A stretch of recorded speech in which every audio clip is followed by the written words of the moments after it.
ओहो, मैं तो परेशान हो गई हूँ इसके रोज रोज की हरकतों से। लगता है जैसे ये अनोखी प्रेग्नेंट हुई है। किचन में जाते ही इसे कुछ ना कुछ बीमारी लग जाती है। कभी उल्टी आने लगती है तो कभी स्मेल से इसकी छींकें शुरू हो जाती हैं। जैसे लगता है कि ये अनोखी प्रेग्नेंट हुई है। हमने तो जैसे बच्चे ही नहीं पैदा किए। विमलावती जी बड़बड़ाते हुए अपनी बहू के पास गई और बोली, अरे अब क्या हो गया? अरे बहू, ऐसे समय में उल्टी चक्कर ये तो आम बातें होती हैं, जरा बर्दाश्त भी करना चाहिए। ये क्या हालत बना लेती हो? अगर ये ही हुआ तो कल को ऑपरेशन पक्का ही होगा। अरे हमने भी बच्चे जन्म दिए हैं और घर के काम भी संभाले हैं साथ साथ। ये तो हर औरत के साथ है, लेकिन तुम्हें देखकर ऐसा लगता है मानो तुम ही अनोखी प्रेग्नेंट हुई हो। सास विमलावती जी की कड़वी बातें सुनकर शालू की आंखें भर आई। अभी नई नई ब्याह कर तो आई थी, शादी को 5 महीने ही तो पूरे हुए थे। नया घर, नया माहौल, नए परिवार और अभी पहली प्रेगनेंसी। ऊपर से सास ताने देकर ही कोई बात करती थी। एक 22 साल की लड़की जो कि कल तक अपने मायके में रहती थी, हंसती थी, खेलती थी, आज उसे एक परिपक्व महिला के समान उम्मीदें की जा रही थी। सास की कड़वी बातों को सुन आंसू पोंछते हुए शालू रसोई में काम करने चली गई। शालू की 4-5 महीने पहले ही शादी हुई थी। ससुराल में उसका पति राहुल, सास ससुर और एक बड़ी ननद थी जिसकी शादी हो चुकी थी। राहुल का एक अपना छोटा सा बिजनेस था। लड़का सुंदर, सुशील और छोटा खुशहाल परिवार देख शालू के पापा मम्मी ने शालू का रिश्ता इस घर में किया था। राहुल बिजनेस के सिलसिले में कभी कभी दूसरों शहरों में भी चला जाता था। शादी के 3-4 महीनों बाद जब शालू माँ बनने वाली थी तो शालू की तबीयत थोड़ी खराब रहने लगी। उसे उल्टियाँ, चक्कर आना जैसी समस्याएं होती तो वो थोड़ा घबरा जाती। अभी वह अपने आप को इस नए परिवार में एडजस्ट भी नहीं कर पाई थी।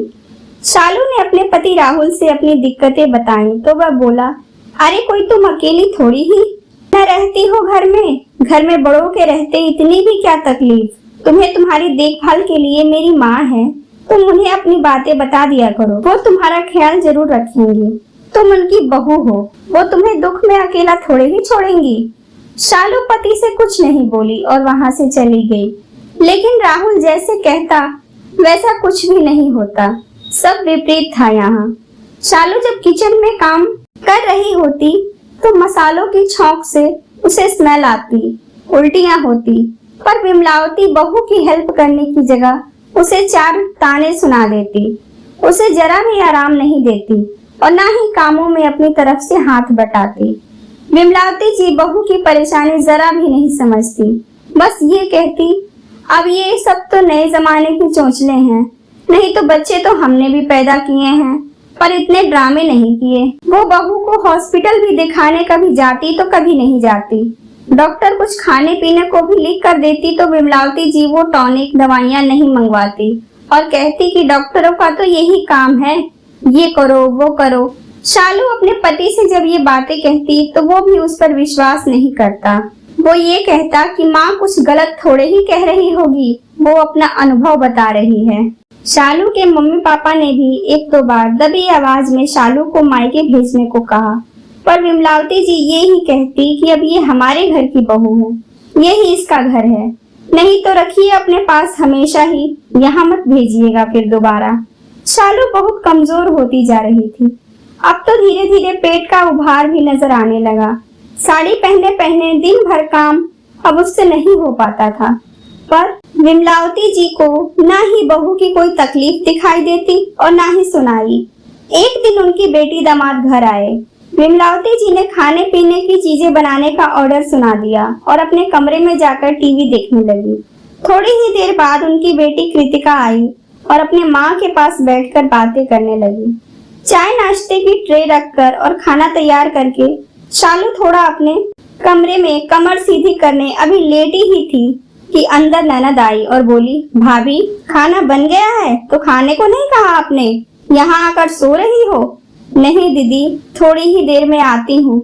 सुबह से किचन में खड़े खड़े पैरों में दर्द हो रहा है, थोड़ा सा आराम भी नहीं कर पाई हूँ मैं। इतना सुन सास विमलावती जी अंदर आई और बोली, प्रेग्नेंट क्या हो गई? तुम्हारे तो नखरे दिन पर दिन बढ़ते जा रहे हैं। कामचोर, काम से भागने के लिए बहाने बना रही हो। इतना सुन शालू चुप हो गई और बोली, नहीं मम्मी जी, चलिए मैं खाना परोस देती हूँ। आंखों से आंसू पोंछते हुए शालू रसोई में जाकर खाना परोसने लगी। तभी उसने सुना कि उसकी ननद उसकी सास से बोल रही थी, बहुत सुकुमारी है आपकी बहू, एक दिन के लिए मैं आई हूँ और सबको भारी लगने लगी। खाना बना दिया है, मुझसे कह रही है आपकी बहू, जैसे लग रहा है कि मुझ पर कोई बहुत बड़ा एहसान कर दिया है। आपने भी मम्मी अपनी बहू को सिर चढ़ा दिया है। अब मैं क्या कहूँ बेटी, जब से ये आई है शादी करके ये बीमार ही रहती है। कभी चक्कर, कभी पेट दर्द, कभी उल्टी। इतनी तेज तेज आवाजें निकालती है उल्टियों की, मुंह से निवाला नहीं उतरता घिन के मारे। अरे मम्मी, ये सब आप नहीं समझ पाएंगी। ये सब काम से बचने के नए नए पैंतरे हैं इसके। हाँ, नए नए बहाने ढूंढते हैं ये काम नहीं करने को। विमलावती जी अपनी बेटी से बोली, वाह मम्मी जी, मेरी प्रेगनेंसी में मेरी परेशानी आपको ढकोसला लगता है, कामचोरी लगती है। अच्छा, ये अगर मेरे काम से बचने के नए नए तरीके हैं तो क्या कभी पिछले 5 महीनों में आराम किया है मैंने कभी? क्या कभी कोई ऐसा एक दिन भी है जिस दिन आपने थोड़ा भी कभी आराम करने को दिया है? चाहे चक्कर आए, उल्टियां हो, पेट दर्द हो, सारा काम मैं ही करती हूँ। और आप भी तो एक औरत हैं, एक माँ हैं। आपको मेरी परेशानी जरा भी नहीं दिखाई देती, ना ही आप समझती हैं। माना कि आप भी बच्चों को जन्म दी हैं, तो क्या ऐसा जरूरी है कि आपको कोई परेशानी नहीं हुई तो मुझे भी नहीं होगी? सबका शरीर अलग है, सबकी परेशानी अलग होती है मम्मी जी। इसका मतलब यह नहीं कि जो सास को हुआ वैसा ही बहू को भी हो। चाहे कितनी भी परेशानी में रहूं, आप मुझे जरा पूछती भी नहीं, जरा एक गिलास पानी भी नहीं देती। मम्मी जी, ना ही आपको अपनी बहू की फिक्र है और ना ही अपने आने वाले पोते या पोती की। मैंने अपनी तरफ से बहुत किया इस घर के लिए, पर इस घर में मुझे आपसे जरा भी स्नेह नहीं मिला। मम्मी जी, रिश्ते केवल एक तरफा ही नहीं चलते, दोनों तरफ से निभाए जाते हैं। जब मैं कुछ करती नहीं तो मैं यहाँ आपको परेशान करने के लिए क्यों रहूं? मैं अब अपने मायके जा रही हूँ। जब मेरे यहाँ रहने से मेरी परेशानियों से आपको घिन आती है, क्योंकि मैं तो इंसान हूँ ही नहीं, एक 24 घंटे काम करने वाली मशीन हूँ आपके लिए, जो कभी ना बीमार पड़ सकती है और ना आराम कर सकती है।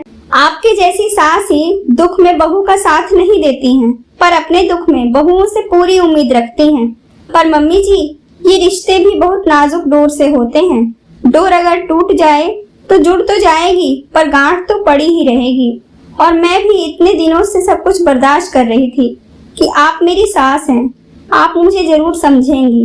मैंने कोई भी बात राहुल जी को नहीं बताई, पर अब और नहीं, अब आपके बेटे को भी तो आपके बारे में पता चलना चाहिए। इतना कहकर वो अपने भाई को बुलाकर अपने मायके चली गई। अपनी माँ के घर जाकर उसने सारी बातें बताई तो माँ बोली, बेटा, यह बात सही है कि विवाहित बेटी को हर छोटी छोटी बातें मायके में बताने से घर में बातें बिगड़ती हैं, पर जुल्म इतना सहकर भी अगर रिश्ते न चल सके तो वो बेटी क्या करे? हर छोटी छोटी बातों को दिल पर नहीं लेना चाहिए, पर जहाँ जरूरत हो वहाँ अपने आत्मसम्मान के लिए आवाज भी उठानी चाहिए। तुमने बहुत सही किया जो यहाँ आ गई बेटी। वैसी सास जो बहू को बेटी तो दूर इंसान भी ना समझे, उसकी गर्भावस्था में भी उसे एक मशीन ही समझे जो हर वक्त उसकी जरूरत पर काम करती रहे, ये तो गलत है ना। इतना बर्दाश्त करना भी खुद को नुकसानदेह होता है। और बेटी जब परेशान हो, दुखी हो, तो वो अपना दुख दर्द मायके में अपने माँ बाप भाई बहन से नहीं बताएगी तो किससे बताएगी और कहाँ जाएगी? और सास को जब इतनी ही फिक्र है अपने घर के मान सम्मान की, तो बहू को इतना दुख ही ना दे कि उसे उसके मायके की कमी खले, उसे अपने दुख में रोते बिलखते मायके का दरवाजा ठकठकाना पड़े। 2 दिन बाद शालू की माँ ने वहाँ के अस्पताल में शालू को दिखाना शुरू किया। कुछ ट्रीटमेंट और वहाँ के इंतजाम के बाद जल्दी ही शालू थोड़ी स्वस्थ हो गई। ऑपरेशन से उसने एक बेटे को जन्म दिया। राहुल हॉस्पिटल में उससे मिलने आया और बोला, सॉरी शालू, मुझे नहीं पता था कि माँ तुमसे ऐसा व्यवहार करेंगी, पर मैं गलत था। तभी डॉक्टर बोले, क्या आप ही हैं इनके पति? जी डॉक्टर, कहिए। अरे कहना क्या है, जब ये यहाँ आई थी तो काफी वीकनेस था इन्हें, बीमार थी। वो तो ये इनकी मम्मी ने इनके ऊपर जमकर ध्यान दिया, तब ये आज स्वस्थ हैं। किसी ने सच ही कहा है कि औरत का ससुराल ससुराल ही होता है और मायका मायका ही। और कई सासें बहू को बेटी तो दूर इंसान ही समझती, तो शायद ऐसी बहुएं नहीं मिलती। हाँ डॉक्टर, सॉरी, पर मैं अब शालू का पूरा ध्यान रखूंगा। शालू की आंखें भर आई कि भगवान ने पति तो समझने वाला दिया उसे। दोस्तों, अगर आपको हमारी ये कहानियाँ पसंद आती हैं तो प्लीज आप हमारे वीडियो को लाइक करें, शेयर करें और कमेंट करके अपनी राय जरूर दें। और हाँ, हमारे चैनल को सब्सक्राइब करना बिल्कुल भी ना भूलें। धन्यवाद।